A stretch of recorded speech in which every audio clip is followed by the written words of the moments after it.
Hello, everybody. Welcome.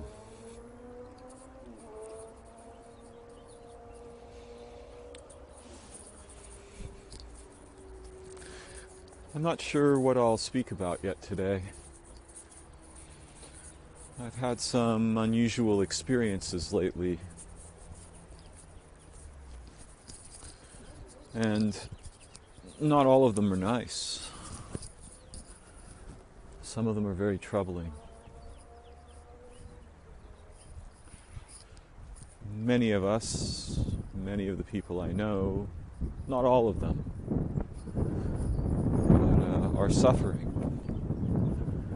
And one of the things that seems to be happening, as if it were related to the spirit of the time, the zeitgeist, meaning the character of this chunk of time as we experience it. However, it's important to understand that each one of us is in time uniquely, in the sense that if the character of time were to suddenly change, some of us would notice before others, and some of us would be very late, so to speak, to notice. They would notice it far later. Maybe not so much at all for a long time. And this is part of the weirdness and beauty of being human, is that we're each in time uniquely, even though we're in what seems to be a shared temporality, right? It's technically the same time and day in the, in the non-clock time sense, but it's the same time and day for everyone on Earth. Of course, it's a different time in Africa and Britain and Palestine and so on. And it might be a different calendrical day because of how we have mapped time onto the surface of the Earth. But what I mean is, in one sense, it's the same moment for all of us, in a meaningful sense. And in another sense, we're each in that moment and the flows inside those temporalities uniquely. And so no two people have ever experienced really the same time or the same day, though there might be some exotic exceptions, maybe even a few ordinary exceptions. But there's something in the spirit of the time, something to do with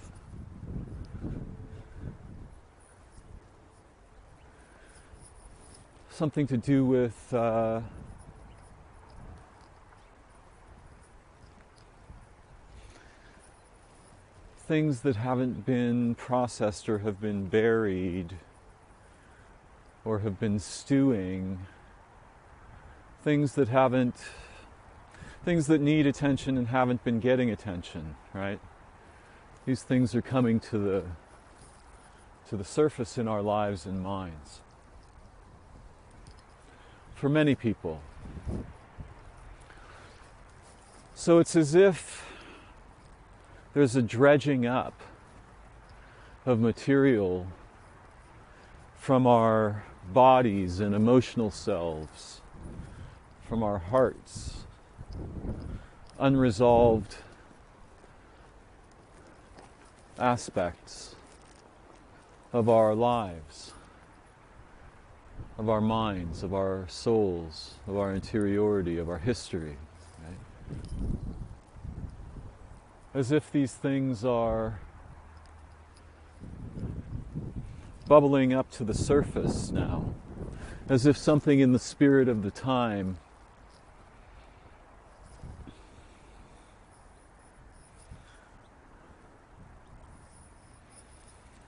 is drawing them to the surface.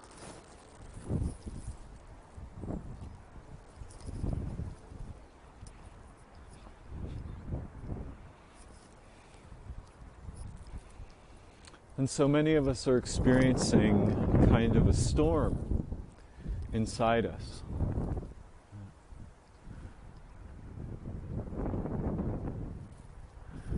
And many of us who are experiencing this, many of those people who are experiencing this, are deeply confused and troubled because they haven't been through this before, or if they've been through it before, it wasn't like it is now.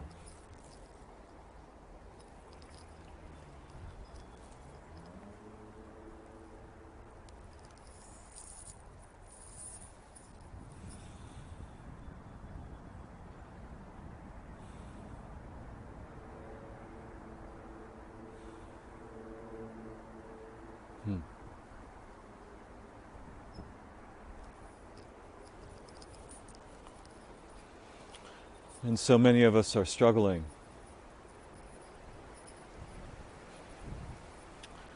As if something were circulating in the between of our humanity that is different from how it was just a few years ago.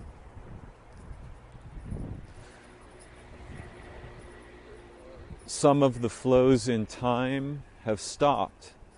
Some of them have reversed direction. Some of them are leaping ahead when before they were flowing backwards. And this is just one way of thinking about it. The time as water. The temporalities as waters. And the topic of time is very deep. It's not the one I intend to pursue today.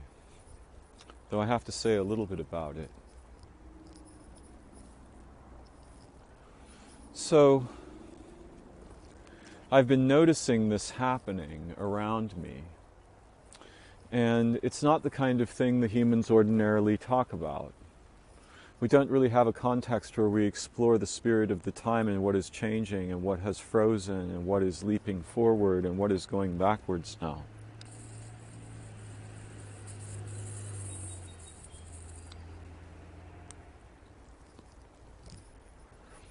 Yet we all have these kinds of senses. We're just, many of us, not used to, actually we're sort of not allowed to use them. They're both prohibited and counterfeited. They're prohibited in the sense that the authorities say things like there's no way to see into time, time doesn't have character. Science certainly doesn't seem to think there's any character to temporalities yet.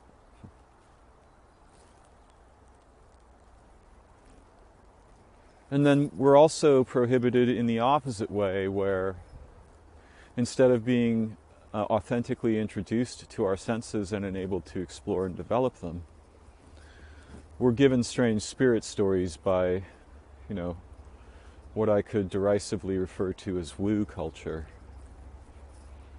Right? And then people adopt this kind of, they adopt this language and this way of thinking. And really what they just have is a new way of thinking. And so that doesn't help our senses. Whereas we might have found a way to invite them into our experience and to invite them into developmental expression. Instead, what we get is kind of a sort of smorgasbord of little religious tidbits, metaphysical ideas, and things like this. And those things are not senses. Those are actually thrisps. They're the opposite of senses. And it doesn't mean that all of the people who use this language or these ideas have no sense, or are senseless, or are totally confused. Some of them have senses, and they link it to language, rather than letting the thoughts and ideas pervade over the senses. And so those people may be able to develop their senses and might still speak in a similar way, or at least a somewhat similar way. In general, the people who develop senses also develop much more nuance than those who primarily just become vulnerable to the popular little religions and things.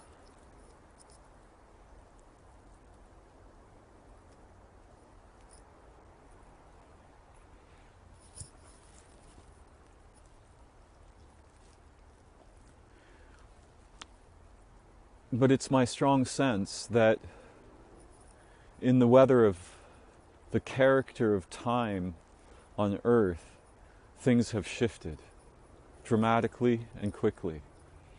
And although this has happened partly during the pandemic, I felt the process begin far before the pandemic. At least 2 years before the pandemic, in a significant way, though it's always been on the horizon, in a sense. We've always been traveling toward this time until now that we're in it. And the streams of temporality and their character and their effects on us are always there. But we tend to only become really aware of them when something very dramatic happens, right? That breaks through our thinking into our being.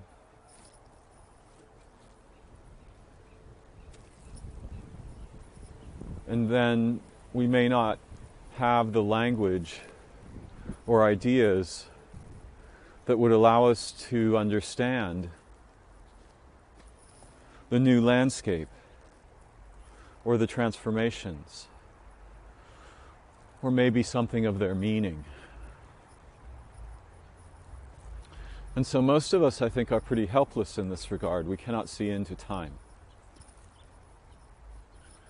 And yet, we cannot not respond to the transformations.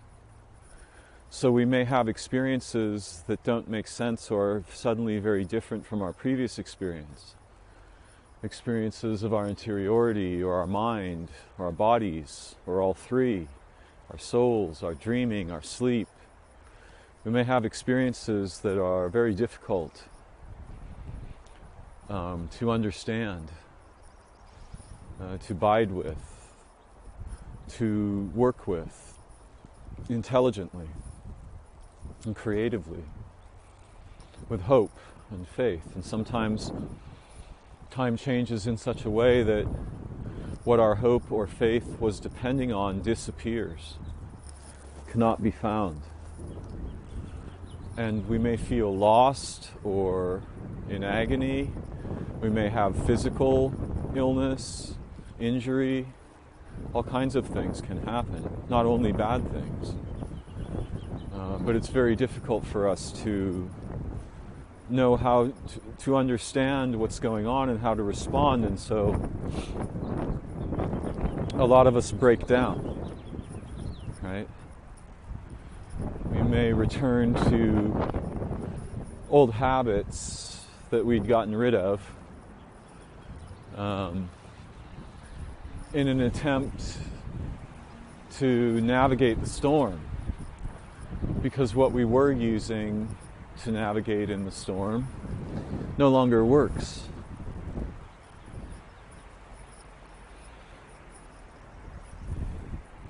And many of those that I know, some of those I love, are really struggling right now.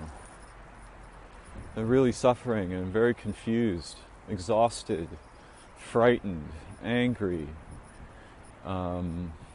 grandiose. Some of those people think they're dying or they're going to die. And of course, we're all going to die, but that's different from having the felt sense of one's impending death. And feeling that and thinking about that and having that occupy one's mind.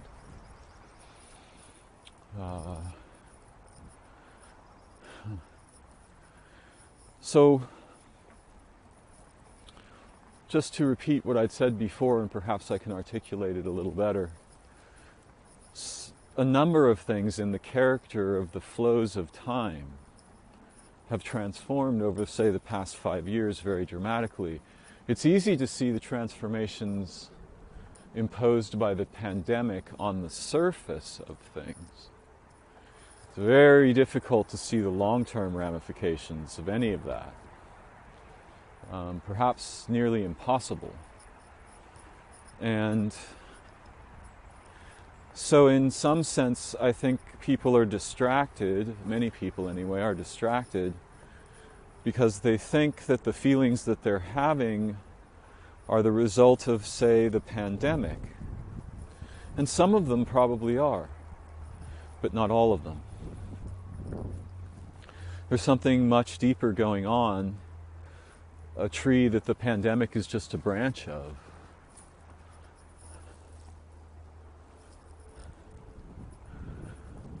And it's very difficult for anyone to help us see into this. We need our deep senses, and we need them to be clear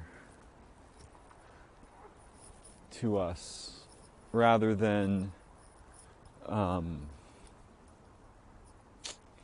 shall I put it, rather than being distorted by our stories or narratives. Now, of course, when something really dramatic changes in one's body or mind or relationships or in the world,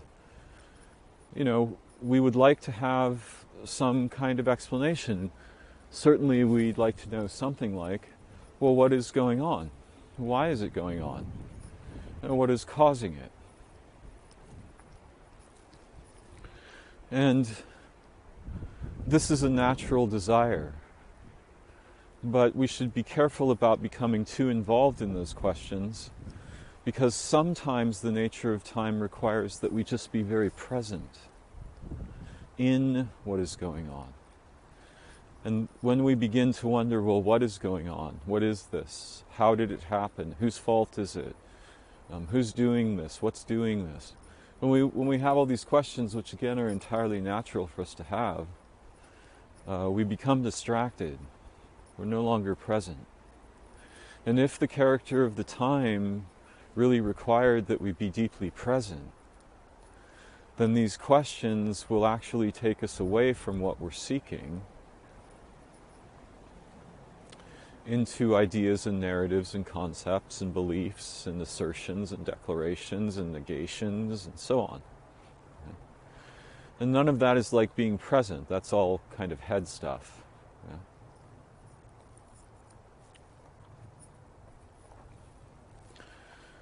Many extremely dramatic changes are going to be happening for us human beings and all of life on Earth over the next even brief span of time, say 10 years. And many of them will be unexpected and some of them will be terrible. In fact, it's not unlikely that it will begin to look like the world is falling apart.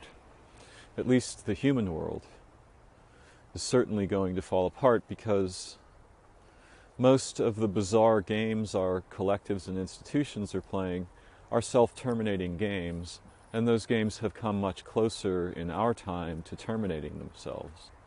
And by self-terminating, I simply mean they destroy the context that they depend on for their existence as they proceed and iterate their processes.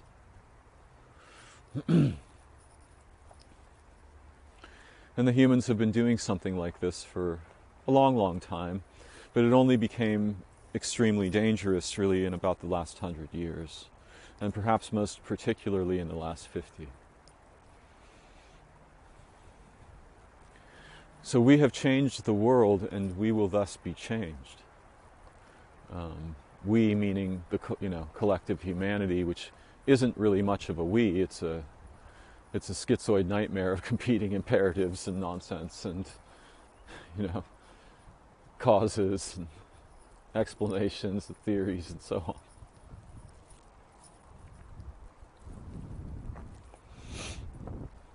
But the spirit of the time now seems to at least involve the dredging up of all that has been buried and ignored, an upheaval from the depths of our life histories and subconscious, the personal histories and ideological histories, our emotions, our bodies, from the depths inside us, this stuff will push itself to the surface. And this will be a very difficult process to manage in our awareness for many of us. And it's likely to become more difficult as the vast ecological and societal changes that are certainly coming begin to be expressed directly. And the dredging up it's important to be able to have this perspective, because it would help us to understand some of what's happening in our hearts and minds and relationships and in society and so on. And you can see it in society very clearly. Old grudges, old dark histories that haven't been resolved, old processes, right? The conflict between patriarchy and egalitarianism, the conflict in Israel with Palestine, the conflicts between NATO and its opposing factions, all of these things. But also the conflicts in my own history, the emotional conflicts that weren't resolved, the relational conflicts that weren't resolved, all of these things. They are bubbling up. And health issues and issues of mental well-being and emotional well-being, all these things, bubbling up, it seems. And again, it's unique for each person. It's not the same for everyone. Some people are doing relatively well, or even, they would say, just fine. But again, people sense the transformation in temporality with different degrees of sensitivity and at different rates. Some of them probably knew there was a catastrophic change coming, and they might have known this 20, 30 years ago. I was aware of it a long time ago, but I wasn't so aware of it that I understood what was happening when it finally took place many years later, you see. Early awareness, if it's too early, doesn't necessarily get linked to what the awareness was about when that becomes expressed, right? If it's really, if you had an insight 50 years ago and then suddenly everything changed in a way, resembling your insight, you might be unprepared for that, and even the fact that you'd seen it coming still wouldn't be enough to necessarily allow you to understand and relate with the situation when it finally takes place. So some forms of very early sensing can be disorienting in this way. They're prophetic, in a sense, but they're also disorienting, because by the time the prophetic vision comes into embodiment, one's own mind has changed so dramatically that one may not recognize it. So too one's life, one's body, so on. So I think we're in this kind of a storm, and one of the features of the storm that has become apparent to me as I watch my friends and relations going through these upheavals that are very confusing and troubling. And I can see the resemblance between them, right? I can see that, my friend A is having this problem. My friend B is having a really similar problem. My friend C is having two problems, one of which is really similar, and one of which is a little different, right? And I can see a pattern in the between of all of the people and relationships I have. And this pattern speaks of the representation of historical injuries, confusions, pain, mistreatment, injustice, all of these kinds of things. Yeah.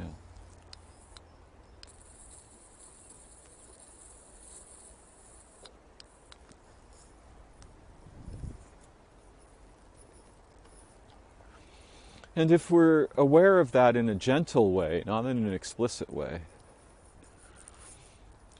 then it can help us keep our footing, so to speak, and maybe even restore hope. Help us to pathfind, help us to help each other and the world, the living places, the creatures, everyone. If we understand that something like this is going on, this dredging up of old darknesses, lost causes, injustices, traumas, dreams, visions, too.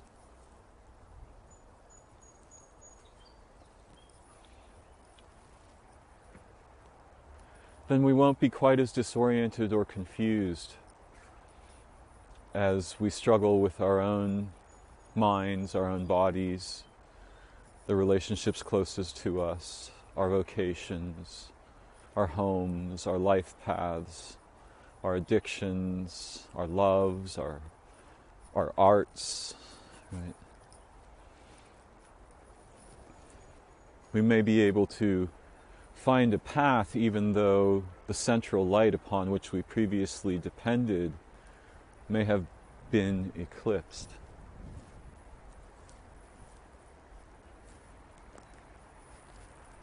Within us, and sometimes without, too.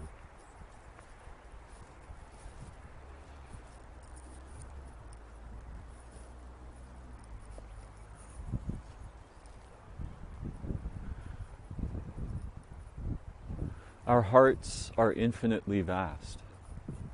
They have room in them for all of the people, all of the situations, even for all of the troubles, all of the beautiful possibilities. So this is a good time to be slow and gentle with ourselves, with each other, particularly with our thoughts. You know, some of what's going on in the cognitium, right, the extended network of human minds, there are deep transformations happening in the cognitium, the human cognitium right now. And there are others happening in the living cognitiums, or the cognitia of nature, to which the human cognitium is linked inexorably, in the same way my hand is linked to my body. Or maybe even a more intimate way. And as the cognitium transforms, little pockets of beauty will form, and little pockets of poison will form. One can sense, or I can sense actually, I can sense this happening, and it's part of why we see increasingly more and deeper factionation among the people, all the people. Wherever we live, we may be seeing this, though it's happening differently in different places, and at different rates in different places. And people will experience it, each one of us uniquely. But one of the disturbing trends I see is the catalyzation of what I'll refer to as Warmind. Right? If I have suffered great injustice over long periods of time, someone has to pay. As if injustice were an accounting game, which it can never be. Nor can justice be an accounting game. But I see among a few of the people I know, thankfully, but enough to realize their they are exemplars of changes in the cognitium, right? They are instances, examples of transformations in the cognitium. And some of my friends who are suffering more deeply than others, or who have experienced significant trauma, I can see the onset or the inflation of Warmind-like aspects of their character and thought, of their mental landscape, of their priorities. And we can see something similar in the extended culture, at least here in the United States. There have been blips and hints and catastrophes, tragedies, here and there, that are examples of Warmind. An extreme version of Warmind is what happens when there's a mass shooting, right? Somebody's Warmind becomes so inflated and inflamed that they almost don't care. It doesn't matter who's going to pay the price. Everyone has to pay the price, and since they can't kill everyone, including themselves, they pick some cohort to attack. Or they find a scapegoat. Warmind is really good at finding a scapegoat, the one to blame for all the wrong in the world, all the wrong in my life, all the wrong in my history. Yeah. And thankfully, most of the people who develop Warmind, they have a kind of inhibitive aspect of their awareness that keeps them from enacting it fully. Right? But so that, for example, they don't go out and kill a bunch of people they have no connection with, who have nothing to do with their problems really at all.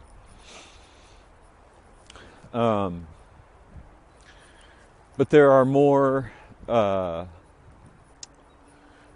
limited forms of Warmind where, for example, someone will become extremely angry and grandiose and begin attacking their nearby relations, emotionally, verbally, hopefully not physically, but sometimes that too. And so this has become a much more serious problem now, I think, because of the transformations in the spirit of the time. We're going to see a much greater prevalence of this kind of behavior on the local scale in terms of people we may know or love, or nearby to us, in the places we live. We may see expressions of this happening in various kinds, right? Sometimes people attack property, sometimes people set fires, sometimes people go on rampages, sometimes they just attack the people that love them most. Yeah? Because when you're in Warmind, when one is in this kind of consciousness or state of non-consciousness, state of anti-consciousness, one's own mind is essentially attacking itself, so then it has to go look for something to blame, someone to blame, a reason why this is happening. But when Warmind becomes inflamed in us, Warmind itself is a form of self-harming, though we may not have the clarity of consciousness or awareness. We may not have the skills. We may not have the ability to do anything else. I certainly know one or two people whose minds are so severely compromised that they don't have the opportunity to introduce coherence into the storm in their waking mind. It's too overwhelming. And since they can't introduce coherence, that mode of anti-consciousness just keeps building its own momentum. And, it needs to explode in some way, but most of us have the inhibitive aspect that keeps it from exploding. So maybe it finds some direction to explode into, and someone screams at their mother, who ordinarily they're kind to, or attacks a close friend, insulting them, yelling at them, and so on. Or, people can hurt themselves, and they can hurt other people too. So this is a very troubling development, but it's one that I expect to become far more prevalent than it currently is. It looks like the spirit of the time is continuing to develop in very troubling directions for most of us. And those of us who can be present will retain some degree of flexibility. We may be able to find or even make a path in the strange storms we're presently enmeshed with.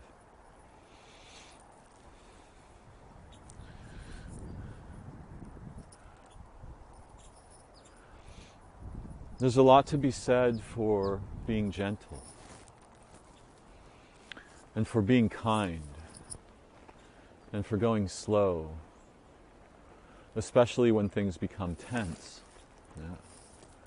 There's something quite profound about that, quite healing.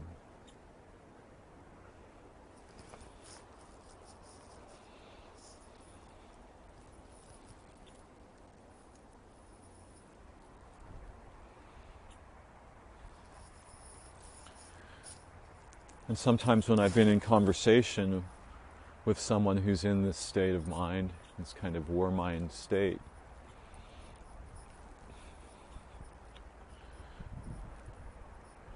my ordinary way of conversing doesn't really work anymore. No matter what I do, they just keep attacking.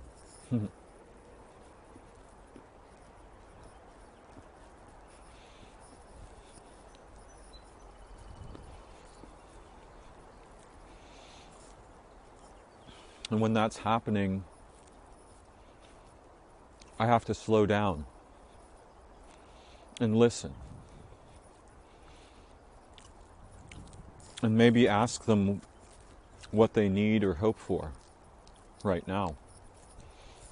What would be helpful? What would feel nice? What would feel good right now in our conversation?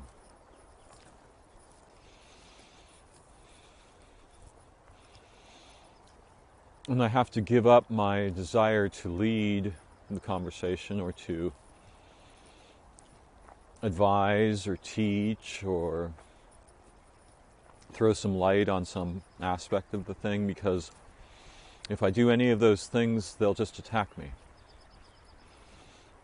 And those things are a natural part of my habits that I have to stop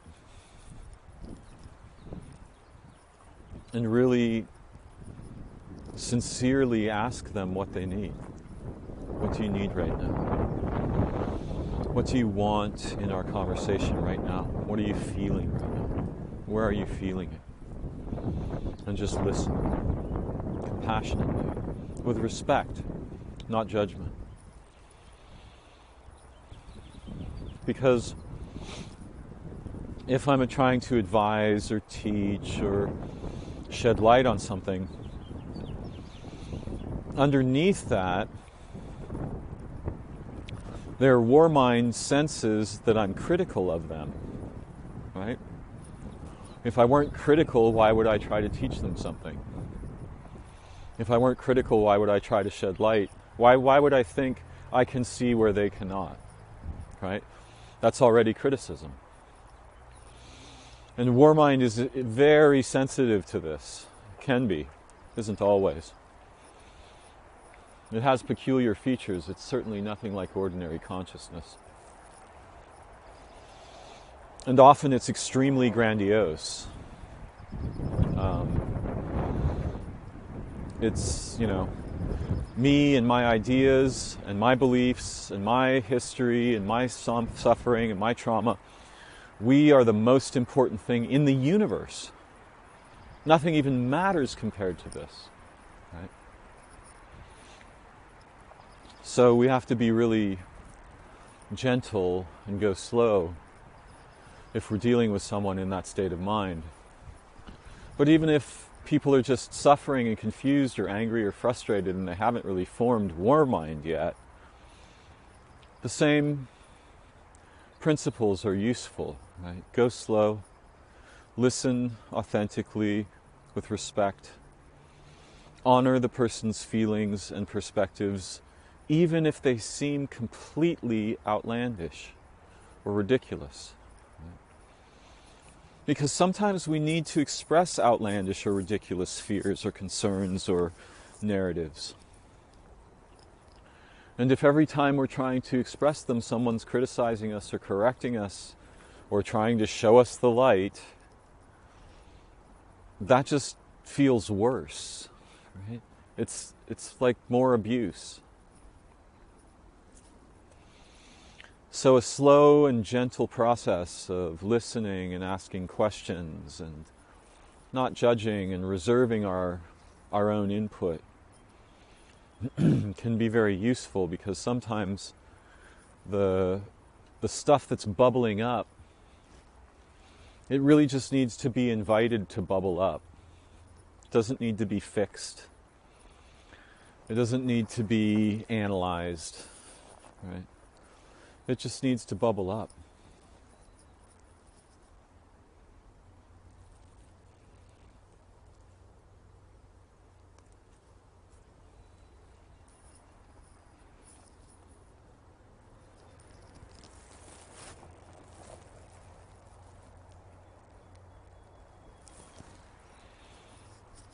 And then if that's allowed to happen, that releases some of the pressure. And of course there's some danger there too.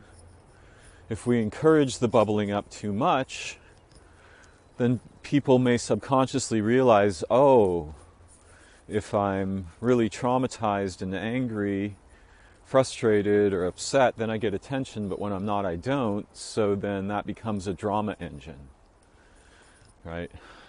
So we have to be careful.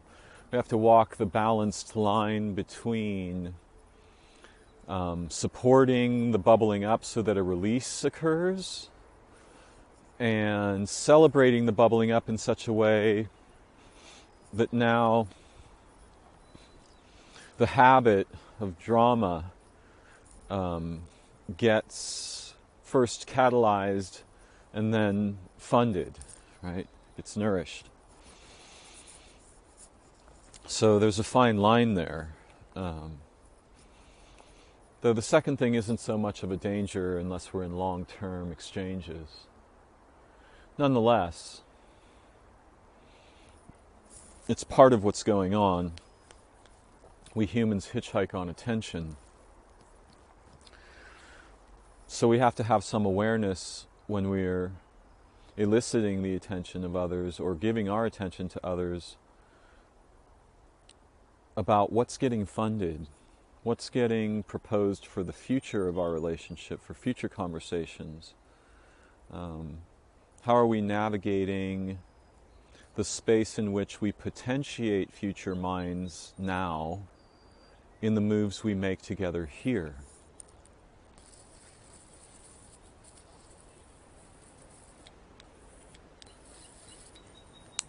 Most of what we think of as our mind,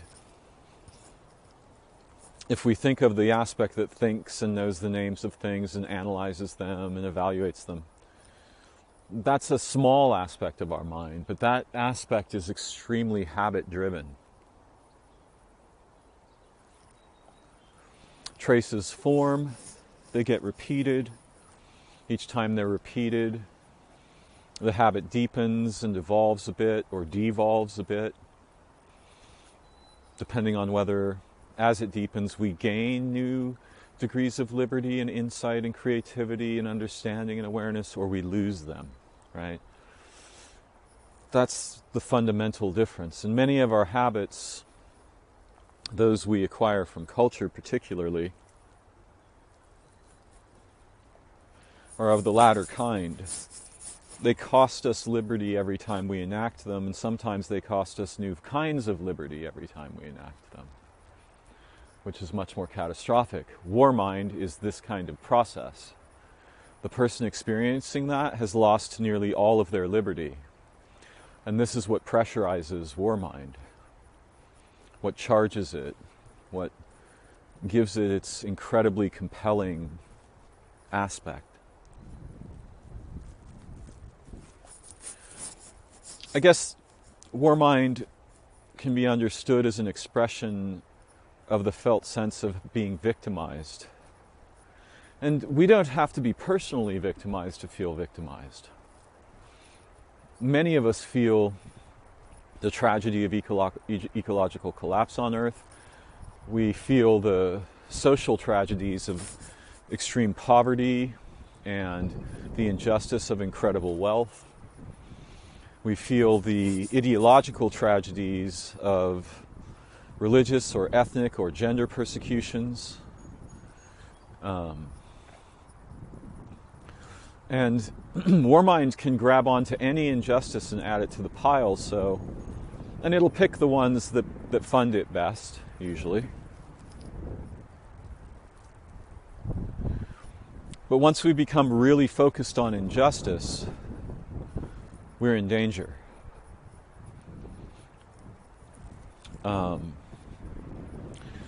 Which doesn't mean we should leave injustice alone. It means we should try to understand that our consciousness is delicate, our awareness is delicate, and certain pursuits, specific kinds of pursuits in awareness, become toxic if not handled very gently and carefully.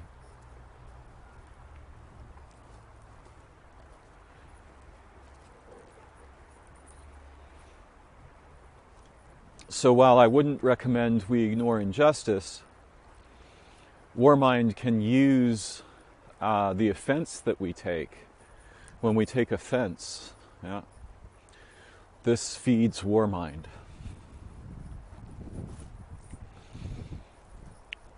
And to transform injustice, we don't need war, we need relation. We need roles that are meaningful and humane, intelligent and creative. We need nature. We need deep contact with all the living beings and living places. And we need generosity of spirit. We need compassion. And we also could use a little bit of understanding of how things got this screwed up, and why the humans in general, and particularly the collectives and institutions, are so staggeringly confused, vicious, disembodied, abstract, skeletal, monstrous.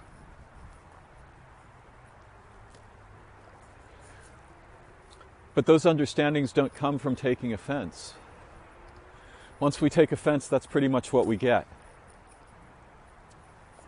A feeling of rage and frustration, helplessness, victimization, fundamental wrongness, right? All these kinds of things.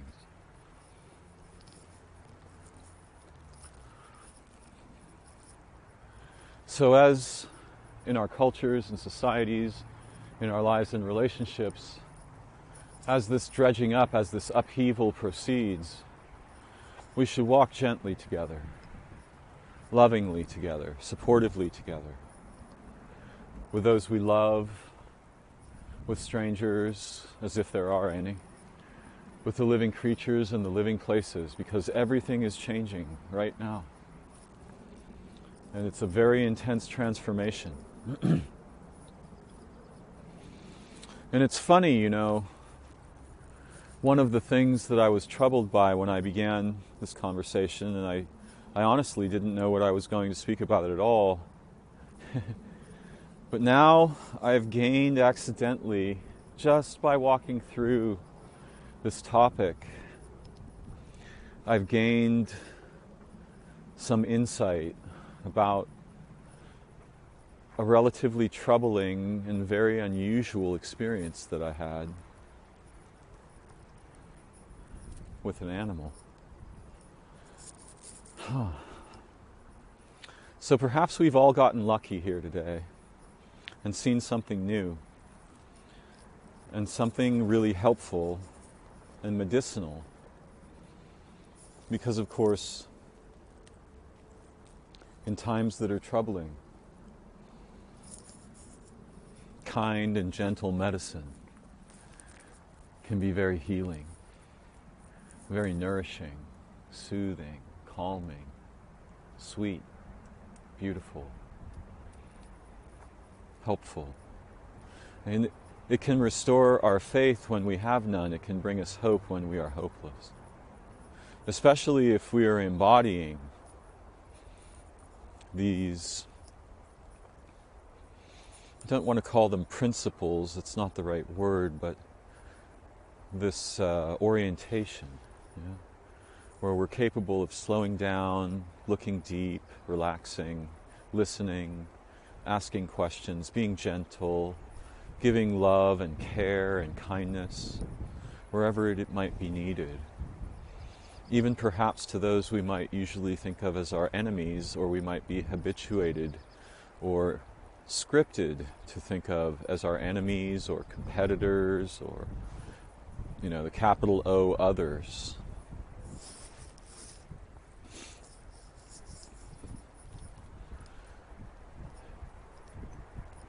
The times have not become terribly dark yet, physically on Earth. I think that's probably coming very soon. But in human interiority, they've been going dark for quite some time. And many of the people are filled with pain and darkness and fear and hopelessness, depression, despair, anxiety, sleeplessness, broken dreaming, broken dreams, broken life paths, broken relationships, broken homes, actual accidents, physical injuries, illnesses, all these things. Yeah? So now is a really powerful time to be able to bring a little bit of medicine, and not by having some religion about it, not by having some concept about it, but by being authentically present and deeply sensitive, listening, caring, loving one another, asking gentle questions, opening space together that had become extremely compressed and charged, bleeding off some of that charge and compression together in ways that are authentic and human, trustworthy and beautiful. Thank you for joining me. I look forward to learning together again very soon.